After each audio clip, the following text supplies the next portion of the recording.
Namaste, welcome to Mumbai Malayali YouTube channel. ഒരിക്കൽ കൂടി ഗ്രാമവിശേഷങ്ങളുമായി വരൂ, കാണാം.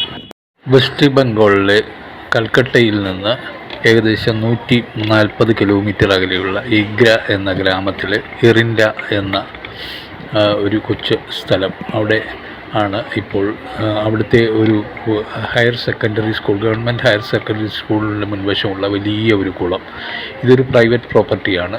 ഇവിടെ നിന്ന് മീൻ പിടിക്കുവാൻ വേണ്ടി മീനിന് തീറ്റ കൊടുക്കുവാനായിട്ട് കുഴിക്കുന്ന സാധനങ്ങളാണ് ഈ കാണുന്നത്. ഇദ്ദേഹം ഞാൻ ഇവിടെ വന്ന് പരിചയപ്പെട്ട എൻ്റെ മകളുടെ വിവാഹ ചടങ്ങിൽ പങ്കെടുക്കുവാൻ വന്ന അദ്ദേഹത്തിൻ്റെ വരൻ്റെ ചിറ്റപ്പനാണ്.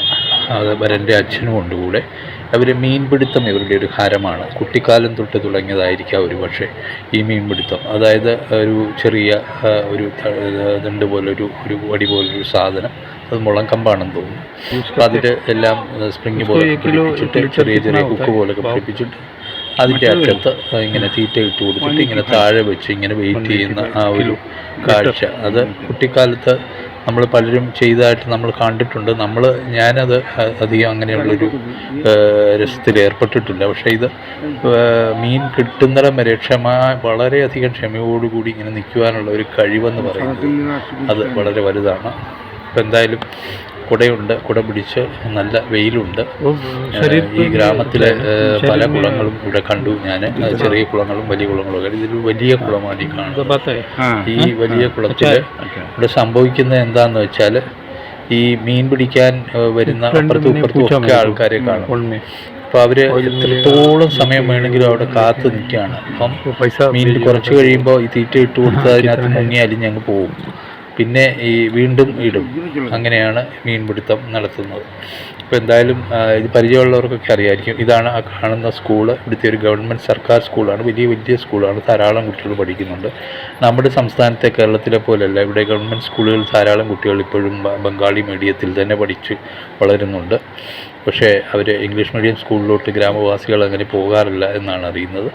അപ്പോൾ ഈ മീൻ പിടിക്കുന്ന ഇദ്ദേഹം എൻ്റെ മകൾ പൂജയുടെ വിവാഹം ചെയ്യുന്ന വരൻ്റെ അച്ഛനാണ്.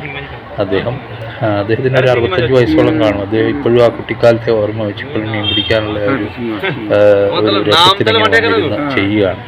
ഞാനങ്ങനെ കുട പിടിച്ചൊക്കെ അദ്ദേഹത്തിന് കൊടുത്തുകൊണ്ട് ഇരിക്കുകയാണ്. അദ്ദേഹം ഒരു മീന് അദ്ദേഹത്തിൻ്റെ ചൂണ്ടയിൽ വീണിട്ടുണ്ട്. അത് വലിച്ചെടുക്കുന്ന കാണുന്ന കാഴ്ചയാണ് ഇപ്പോൾ കണ്ടുകൊണ്ടിരിക്കുന്നത്. എന്തായാലും നോക്കട്ടെ, ഒരു വലിയ മീനാണെന്ന് കരുതിയാണ് വലിച്ചത്. പക്ഷേ ഒരു ചെറിയ മീനാണ്. ഇതൊക്കെ ഈ കുളത്തിൽ വളരുന്ന മീൻ. അവർ വളർത്തുന്നതാണെന്നും പറയുന്നു. അപ്പോൾ അത് അങ്ങനെ വളർന്നു വന്നോളും പ്രജനന കാലത്ത്.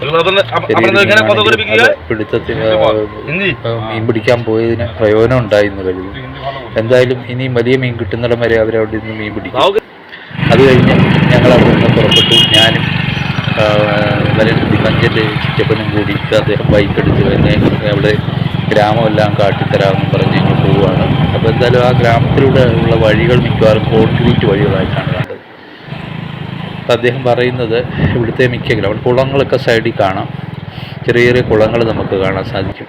ശരിക്കും ഒരു ടിപ്പിക്കൽ ഗ്രാമം. അത് നമ്മുടെ നാട്ടിലും പല ഗ്രാമങ്ങളും ഇങ്ങനെ കണ്ടിട്ടുണ്ട്. പക്ഷേ ഇടതൂർന്ന മരങ്ങൾക്കിടയിലൂടെ നമുക്ക് ഒരു തെങ്ങ് പോലും കാണാൻ സാധിക്കത്തില്ല. അതാണ് കേരളവുമായിട്ടുള്ള വ്യത്യാസം. മറ്റ് കാര്യങ്ങളിലൊക്കെ ഏകദേശം വളരെ സാമ്യമുണ്ട്. അവിടെ കണ്ടൻ കൃഷി വളരെ വലുതാണ് ഇവിടുത്തെ. കാരണം എല്ലാ ഗ്രാമവാസികളും ഒന്നിച്ച്, അല്ലെങ്കിൽ ഒരു കുടുംബം ഒന്നിച്ച് കൃഷി ചെയ്യുന്ന ഒരു രീതിയാണ് അവിടെ കാണുന്നത്. അതുകൊണ്ട് ഇപ്പോഴും അത് കിളുത്ത് നിൽക്കുന്ന ആ നെൽക്കതിര് നമുക്ക് കാണുവാൻ സാധിക്കും. ആ പച്ചപ്പ് വളരെ ഭംഗിയാണ് കാണുവാൻ. എന്തായാലും ഈ കൃഷി അവർ വളരെ മുടങ്ങാതെ തന്നെ അത് ചെയ്തുകൊണ്ടിരിക്കുന്നു കാലാകാലങ്ങളായിട്ട്. അതാണ് അവരുടെ ഏറ്റവും വലിയ ആഹാരവും അതൊക്കെ തന്നെയാണ്. അരി ആഹാരമാണ് അവർ കഴിക്കാറ് കൂടുതലും. അവരങ്ങനെ ചപ്പാത്തി അല്ലെങ്കിൽ റൊട്ടി അതുപോലെ രാത്രി ഉണ്ടാക്കി കഴിക്കുക വളരെ കുറവാണ്. എനിക്ക് മനസ്സിലായിടത്തോളം. ഞാനവിടെ 4-5 ദിവസം താമസിച്ചിടത്തോളം. അപ്പം അങ്ങനെ ഗ്രാമവാസികളായ ആൾക്കാർ ഈ കൃഷിയിൽ ഏർപ്പെട്ടുകൊണ്ട് അവർ സമയം പോയി അങ്ങനെ അവരുടെ സമയവും പൊക്കോളും, അതുപോലെ അവർക്ക് ജീവിക്കാനുള്ള മാർഗവുമാകും. പിന്നെ എല്ലാ മാസവും കൃഷിയുണ്ടെന്നാണ് അവർ പറയുന്നത്. എല്ലാ മാസവും എന്ന് പറഞ്ഞാൽ എന്തെങ്കിലുമൊക്കെ കൃഷി കാണും. അപ്പോൾ അത് ഈ നെൽകൃഷി എന്ന് പറയുന്നത് ഒരു വർഷം 4 പ്രാവശ്യമെങ്കിലും അവർ നെൽകൃഷി എടുക്കുമെന്നാണ് പറയുന്നത്. അപ്പോൾ ഇതിൻ്റെ ഇടയ്ക്ക് വരുന്ന സമയങ്ങളിൽ മറ്റ് കൃഷികളിൽ അവർ ഏർപ്പെടാറുണ്ട് എന്ന് പറയുന്നുണ്ട്, ഇതേ നിലത്ത് തന്നെ. ഈ പച്ചപ്പ് ചുറ്റും കാണുന്ന ഈ പാടം എനിക്ക് നമ്മുടെ കുട്ടനാട് പോലും അതുപോലെ മറ്റ് സ്ഥലങ്ങളുമൊക്കെ ഓർമ്മ വന്നു കേരളത്തിൽ. പിന്നെ പാലക്കാട് അതുപോലുള്ള സ്ഥലങ്ങളൊക്കെ. പക്ഷേ മലകൾ ഇവിടെ കാണുവാൻ സാധിക്കില്ല ഈ ഭാഗങ്ങളിലൊന്നും. ഇങ്ങനെ വിശാലമായി പരന്ന് കിടക്കുന്ന പാടങ്ങളാണ് കാണുന്നത്. അപ്പോൾ ഇതിൻ്റെ ഇടയ്ക്ക് ഒരു കാര്യം പറയേണ്ടത്, ഇവിടെ ഇതിനിടയ്ക്ക് ആൾക്കാർ നിന്ന് പിന്നെ ഇങ്ങനെ നിന്ന് എന്തൊക്കെയോ ചെയ്യുന്നത് നമുക്ക് കാണുവാൻ സാധിക്കും. അപ്പം ഞാൻ ചോദിച്ചു ഇതെന്താണ് അവർ ചെയ്യുന്നത്. അപ്പോൾ പറഞ്ഞു അതിന് മരുന്നടിക്കുക അതുണ്ട്. മരുന്നടിക്കുക എന്ന് പറയുന്നത് ഒരു വലിയ ജോലിയായിട്ട് കൊടുത്തിരിക്കുകയാണ്. അത് അവർ ചെയ്തോളും. ആ മരുന്നടിയാണ് ആ കാണുന്നത്. അപ്പോൾ മരുന്നടിച്ചുകൊണ്ടിരിക്കുന്ന എല്ലാ ദിവസവും മരുന്നടിക്കുമെന്നാണ് പറയുന്നത്. എല്ലാ ദിവസവും മരുന്നടിച്ചില്ലെങ്കിൽ നമ്മൾ പറയുമല്ലോ, നമ്മുടെ നാട്ടിലൊക്കെ പണ്ട് മുഞ്ഞ കയറി നശിക്കുമെന്ന് പറഞ്ഞ പോലെ നശിക്കാതിരിക്കാൻ അവരെല്ലാ ദിവസവും മരുന്നടിയുണ്ട്. അപ്പോൾ അത് നെൽക്കതിര് ഒരു കുഴപ്പവും കൂടാതെ നെല്ല് നമുക്ക് കിട്ടും. എന്തായാലും വരുന്ന വഴികളിലൂടെ നമുക്ക് കാണുന്ന കൂടുതൽ പേരും അവർ മരുന്നടിക്കാൻ പോയിട്ട് വരുന്ന ആൾക്കാരെയാണ് കാണുന്നത്. അപ്പോൾ ഇവിടെ ഈ കണ്ടുവരുന്ന മറ്റ് കൃഷി എന്ന് പറയുന്നത് കോഴി, അതുപോലെ ഈ പശുക്കളൊക്കെ ഉണ്ട്. പിന്നെ നമ്മൾ ഈ ബംഗാളികൾ എന്ന് പറയുമ്പോൾ അവരുടെ നമുക്കറിയാം കൂലിപ്പണിക്കൊക്കെ ഇവിടെ വരുന്നവർ. പക്ഷെ നമ്മളിപ്പോൾ കണ്ടത് അവിടെ കാർപ്പൻ്റർ പണി, ഗ്രില്ല് വർക്കൊക്കെ ചെയ്യുന്ന ഒരു ബംഗാളിയാണ് കണ്ടത്. അപ്പോൾ അതുപോലെ മീനൊക്കെ വഴിയിൽ നിന്ന് വിൽക്കുന്നു. അതൊക്കെ ഈ കുളത്തിൽ നിന്ന് പിടിച്ച മീനുകളാണ് കൂടുതലും കാണാൻ സാധിക്കും. കടൽ മീൻ വളരെ ചുരുക്കമായിട്ട് നമുക്ക് കാണുവാൻ സാധിക്കുള്ളൂ ഇവിടെ. അവരെ ഭക്ഷിക്കുന്നതും ഈ കുളത്തിലെ മീനൊക്കെ തന്നെയാണ്. പിന്നെ ഈ വരുന്ന വാഹനം കണ്ടു, അതായത് ഒരു മോപ്പഡ് പോലെ അല്ലെങ്കിൽ ഒരു ചെറിയ ഒരു ബൈക്ക് പോണക്ക് ഒരു വാഹനത്തിൽ പിടിപ്പിച്ച സാധനങ്ങളുമായി പിന്നെ പിക്കപ്പുമായിട്ടാണ് ഈ സാധനങ്ങളുമായിട്ട് കയറ്റി വന്നത്. പിന്നെ മറ്റൊന്ന് നമ്മളിപ്പോൾ കണ്ടത് ടൊക് ടൊക്ക് എന്ന് പറയും. ടൊക് ടൊക്ക് എന്ന് പറഞ്ഞാൽ അവർ ടുക് ടുക്ക് എന്നുള്ളതും ടൊക് ടൊക്ക് എന്നാണ് പറയുന്നത്. അങ്ങനെ ഒരു ആക്സെൻ്റ് അവർക്കുണ്ട്.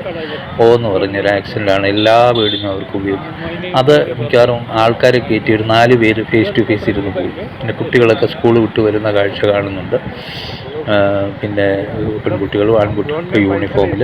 കുളങ്ങൾ ഇതാ കാണുന്നത് ഞാൻ മുമ്പ് പറഞ്ഞ പോലെ ധാരാളം കുളങ്ങൾ സൈഡിലൊക്കെ കാണുന്നുണ്ട്. ഒക്കെ മീനുണ്ട്. മത്സ്യം ഏത് സമയത്തും മീൻ പിടിക്കുകയും അത് പിടിച്ചിരുന്ന് മെനക്കെട്ട് അതുകൊണ്ട് വിൽക്കുന്നവരാണ് കൂടുതലും. അപ്പോൾ ഇതൊരു സ്കൂള്.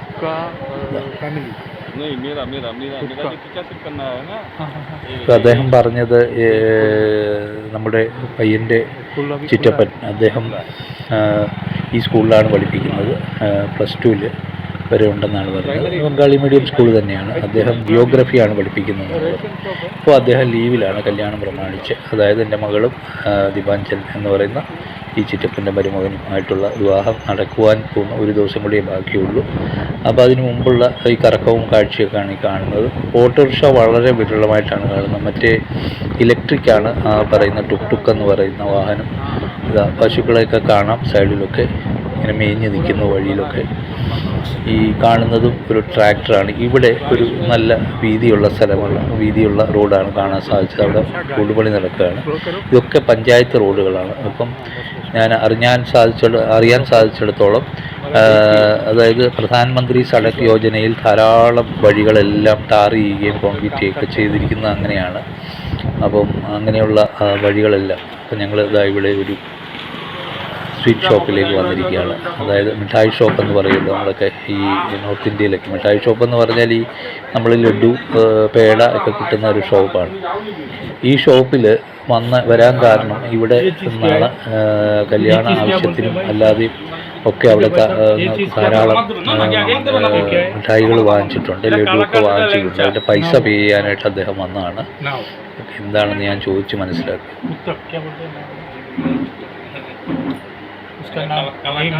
എല്ലാം കണ്ടിട്ട് ഏകദേശം വലിയ വ്യത്യാസമില്ലാതൊക്കെ തോന്നുന്നുണ്ട്. പല ഷേപ്പിലാണ്. ഇത് കണ്ടിട്ട് പാലിൽ നിന്നുണ്ടാക്കിയ ഉൽപ്പന്നമാണെന്ന് തോന്നുന്നു. എല്ലാം മധുരമുള്ള സാധനങ്ങളൊക്കെ കൂടുതൽ ഇഷ്ടമാണ് ഇവർക്ക് കഴിക്കുവാനായിട്ട്.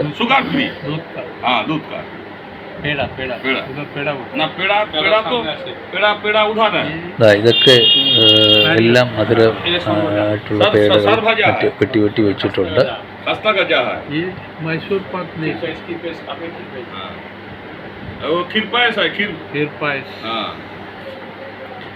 പായസത്തിന് കീറെന്നാണല്ലോ പറയുന്നത്. പായസം തന്നെയാണ് അവർ പറയുന്നത്, കീർ പായസം എന്നാണ് പറയുന്നത്.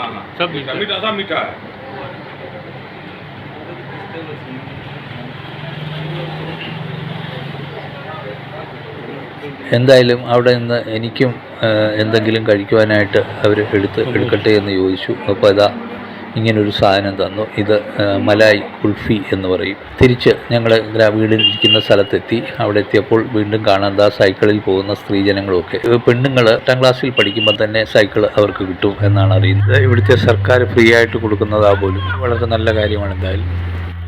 അപ്പോൾ ബംഗാൾ ഗ്രാമത്തിലെ പുതുപുത്തൻ വിശേഷങ്ങളുമായി അടുത്ത വീഡിയോയിൽ കാണുന്നത് വരെ ഗുഡ് ബൈ. വീണ്ടും കാണാം. ജയ് ഭാരത് മാതാ.